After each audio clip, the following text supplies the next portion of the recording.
어제 본문에 이어서 아브라함이 여호와 하나님과 그리고 두 천사를 대접을 했습니다. 대접을 마치고 천사와 여호와께서는 길을 떠나셨습니다. 소돔을 심판하러 가시는 중이셨습니다. 그래서 오늘 본문에서 여호와 하나님께서 아브라함에게 소돔과 고모라를 심판하시려는 계획을 말씀하십니다. 그리고 그 얘기를 듣고 아브라함이 기도하는 일종의 중보 기도인 것 같습니다. 그런 태도를 취하고 있습니다. 대접을 잘 받은 이 천사들은 이제 길을 떠났습니다. 떠나는데 아브라함이 대접도 잘했지만 또 가는 길도 배웅을 해주고 있습니다. 그래서 배웅을 하러 이제 나갔는데요. 얼마 정도 갔을까요? 약간 조금 먼 길을 간 것 같습니다. 길을 가다가 이제 소돔성이 내려다 보이니까 그때 두 천사와 그다음에 여호와께서 말씀하시는 것을 듣게 됩니다.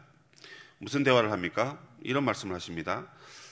내가 할 일을 아브라함에게 숨기지 않겠다라고 말씀을 하십니다. 이건 참 특별하고 특이한 말이죠. 하나님께서 하실 일이 있으십니다. 그것은 소돔을 심판하시는 일인데 그 일을 하시는데 내가 이 일을 아브라함에게 숨기지 않겠다. 그러니까 낱낱이 알게 하겠다, 이런 말이죠. 어찌 감히 여러분 우리가 하나님의 그 기쁘신 계획과 뜻을 알 수 있겠습니까? 하나님께서 자기를 계시하시겠다, 드러내시겠다, 나타내시겠다 하시는 것입니다. 하나님의 말씀을 듣는 사람이 누굽니까? 보통 선지자이죠. 그래서 아브라함도 선지자 같은 그런 행동을 한 사람이 아닌가, 이렇게 보기도 하는 대목이기도 합니다. 어쨌든 중요한 것은 아브라함이 하나님의 벗이다 하는 그런 말씀을 성경에서 우리는 발견합니다. 참으로 그랬던 것 같습니다. 그래서 하나님께서 하실 일을 아브라함에게 말씀하시고 또 아브라함은 그 놀라운 비밀을 깨닫게 되고 또 알게 된다는 사실이죠. 오늘 이 시대에도 하나님께서 우리에게 이렇게 기록된 말씀을 통해서 하나님께서 하실 일을 우리들에게 말씀해 주십니다. 그러나 문자 그대로 말씀하시는 것도 계시겠지만 주로 성령께서 우리 심령을 꿰뚫어 보시고 우리의 심령에 필요한 하나님의 진리의 말씀을 알게 하시는 것입니다. 그리고 여기에 기록된 모든 하나님의 말씀들이 하나님의 뜻과 계획 안에서 이루어지고 성취하게 되는데 그 하나님의 비밀을 어디에 알리셨습니까?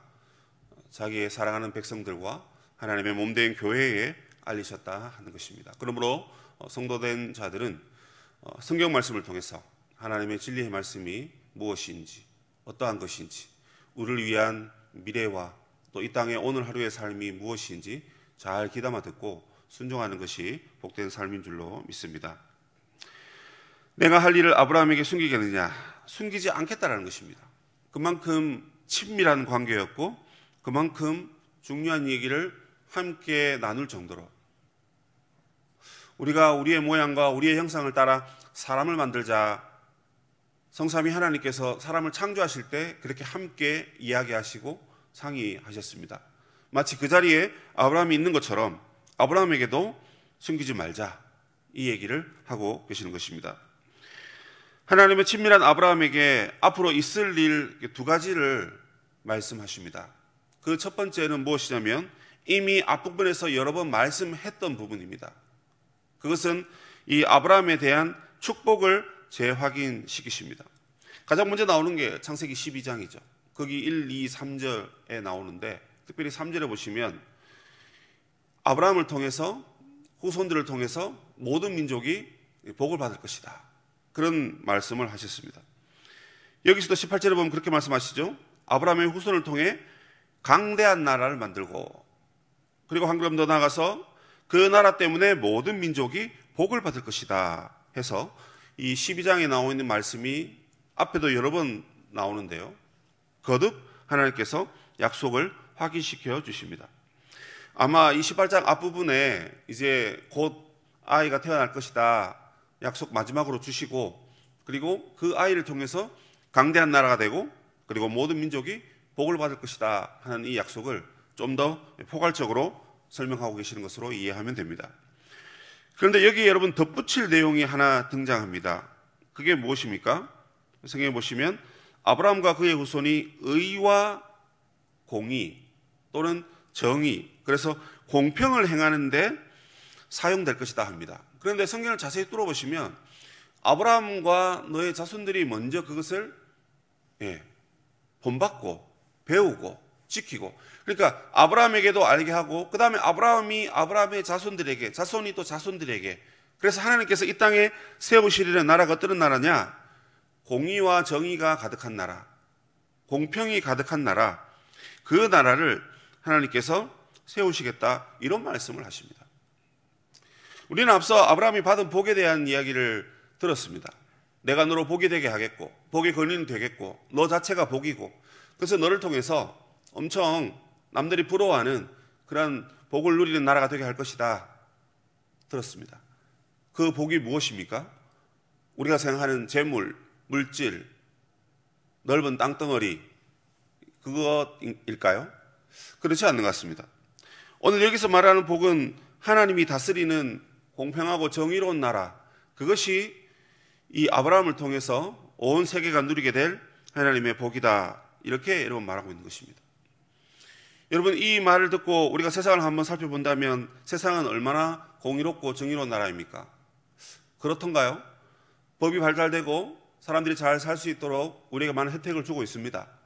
하지만 이상한 법, 또 희한한 법이 생긴 것을 볼 때마다 참 이 땅은 공의롭지 않구나, 참 이 땅은 정의롭지 않구나, 힘에 의해서, 돈에 의해서, 권력에 의해서 이러쿵저러쿵. 그래서 세상을 보면 별로 은혜가 안 되죠. 세상을 보면 괜히 마음이 무겁고, 세상에 일어난 일들을 보면 이게 지금 뭐 하는 것이지? 이런 마음이 들고, 그래서 우리가 더 성경 말씀이 기록하고 있는 하나님이 다스리는 나라를 우리가 사모하게 되는지도 모르겠습니다. 여호와의 도를 지켜 공의와 정의를 행하는 것이 여러분 무엇입니까? 나라가 국방력이 우수해지고 재물이 많아지고 복지 혜택이 늘어나서 세상 살기 좋은 나라가 되는 것이, 그것이 여호와의 도를 지켜 공의와 정의를 행하는 나라일까요? 그렇지 않습니다.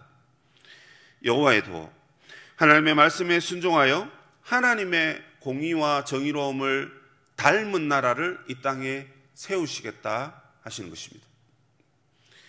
그 나라를 세우기 위해 부름받은 자들이 바로 저와 여러분인 것이죠. 하나님의 교회인 것입니다. 무엇이 공의이고 무엇이 여러분 정의입니까?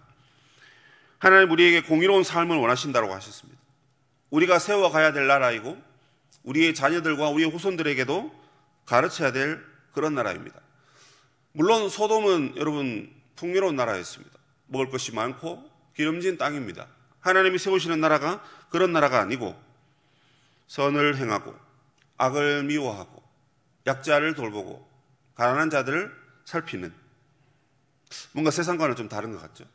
예, 세상과는 달라야 됩니다. 그게 공의로운 나라이기 때문에 그렇습니다.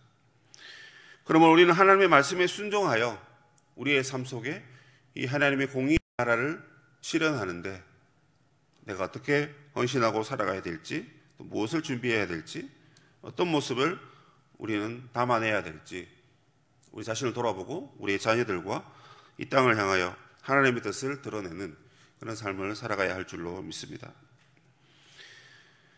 아브라함에 대한 하나님의 축복을 이렇게 확인시키시고 공의로운 나라를 만들겠다라고, 만들어라라고 그렇게 명령하시고 권유하셨습니다.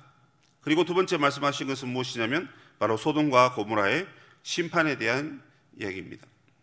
그러니까 이 두 번째 이야기도 여러분 앞에 있는 이야기가 연결이 되는 것 같아요. 내가 만들려고 하는 나라는 이런 여호와의 도를 지켜 공의로운 나라다, 정의로운 나라다. 하나님께서 공의로우시기 때문에 그렇습니다. 그래서 너희들도 그걸 닮아라 하는 것이죠. 그 공의로운 하나님이 소돔과 고모라를 보니까 공의롭지 못하니까 하나님께서 심판하시겠다 하는 것입니다. 소돔과 고모라는 여러분 악이 창궐한 나라입니다.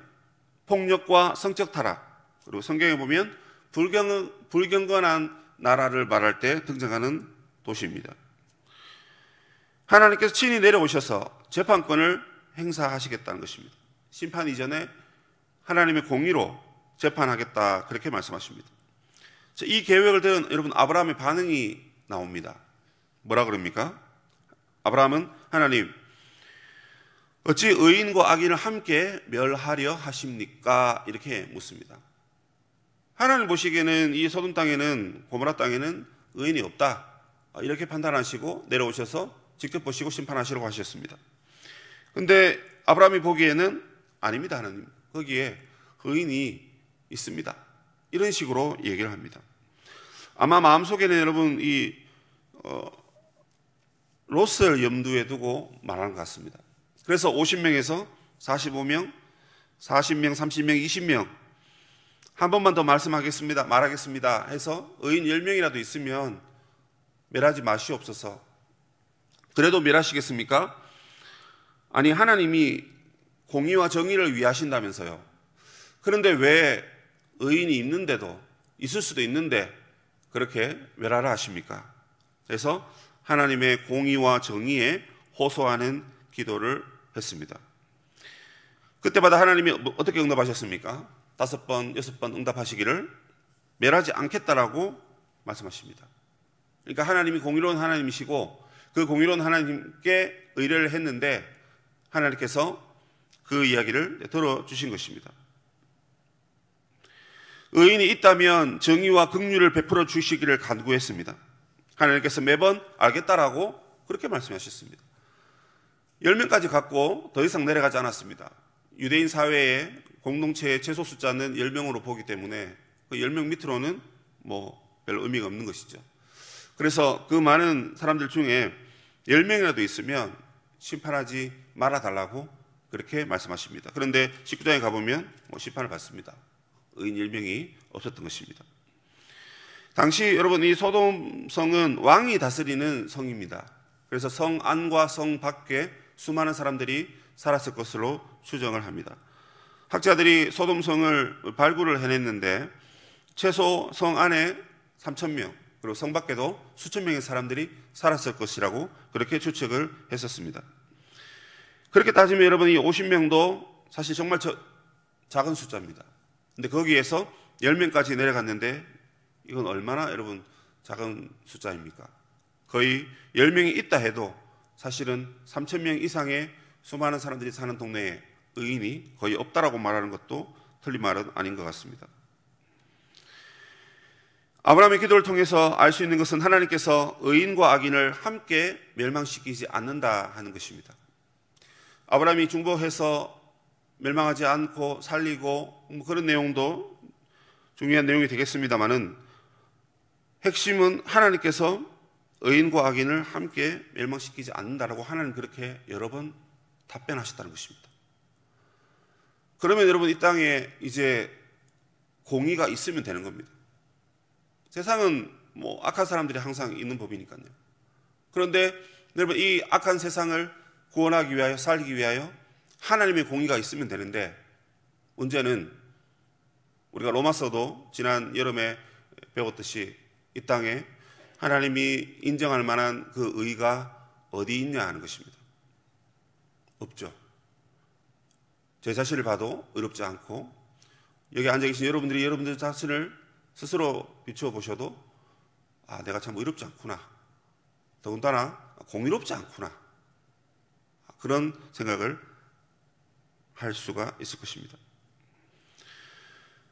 그러면 여러분 오늘 이 대목에서 이 말씀이 여러분 아브라함과 아브라함 후손을 통해서 공의로운 나라를 세우시겠다, 이건 뭐에 대한 이야기입니까? 결국 아브라함은 계속 지금 자손에 대한 이야기 그리고 민족에 대한 이야기입니다. 여러분 하나님께서 왜 우리를 세우셨습니까? 왜 교회를 세우시고 왜 믿는 자에게 말씀과 성령을 주셔서 회개케 하시고 하나님의 자녀가 되게 하셨습니까? 우리를 통하여 세상을 구원하고 아브라함식으로 말하면 우리를 통해 천하 만민이 복을 얻고 같은 이야기입니다. 그런데 여러분 그들이 구원을 얻고 복을 얻기 위해서 어떻게 해야 되죠? 악이 창궐한 이 도시에 의가 있어야 됩니다. 의가 없습니다. 우리에게 없어요. 그래서 하나님께서 우리에게 십자가를 보이신 것입니다. 십자가가 하나님의 공의를 나타내기 때문에 그렇습니다. 십자가 앞에 우리는 죄인이고 주님이 우리에게 주신 의로움 때문에 우리가 의롭다 함을 얻은 것이죠. 의롭다라고 불리움 받은 것입니다. 내가 의로워서 그런 것이 아니고 주님이 우리에게 의를 주셨기 때문에 그렇습니다.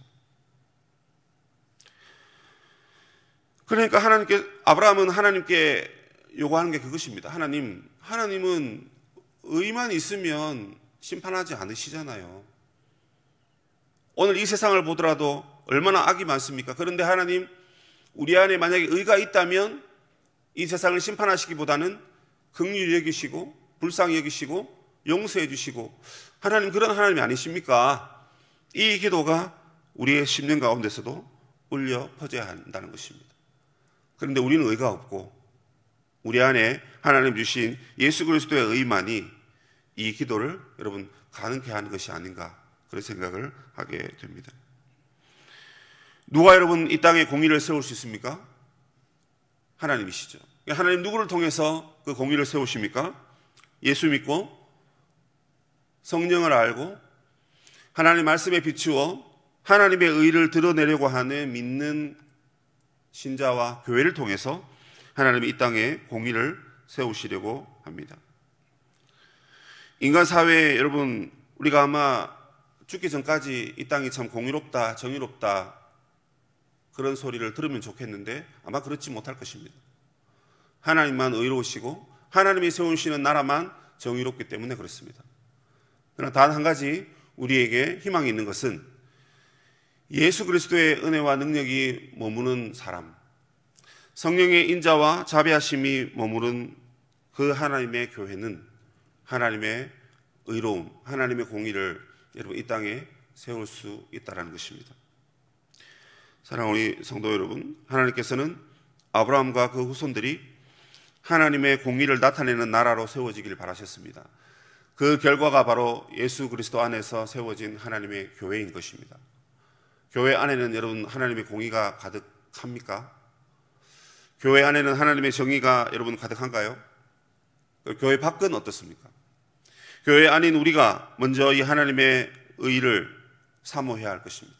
주님, 우리의 의는 누더기와 같은 의지만 예수께서 주시는 그 의로움이야말로 이 세상을 변화시키는 하나님의 의인 줄 믿습니다. 하나님의 교회 위에 그 의로움을 가득 부어주시고 그 의를 사모하고 사모해서 우리의 심령 가운데 새긴 우리가 이 세상에 나가서 하나님의 공의를 세워나가는 신실한 교회로 살게 해 주시옵소서. 이 땅의 악을 멸해 주시고 이 땅의 모든 악한 것들이 하나님의 공의로운 심판을 받고 의로운 것들은 하나님의 구원을 얻는 그러한 은혜가 우리의 삶 가운데 있게 해 주시옵소서. 이 새벽에 함께 기도하시는 우리 성도님 되시기를 주님의 이름으로 축복합니다. 아멘. 하늘에 계신 우리 아버지, 아버지의 이름을 거룩하게 하시며 아버지의 나라가 오게 하시며 아버지의 뜻이 하늘에서와 같이 땅에서도 이루어지게 하소서. 오늘 우리 일용할 양식을 주시고 우리가 우리에게 잘못한 사람을 용서하여 준 것 같이 우리 죄를 용서하여 주시고 우리를 시험에 빠지지 않게 하시고 악에서 구하소서. 나라와 권능과 영광이 영원히 아버지의 것입니다. 아멘.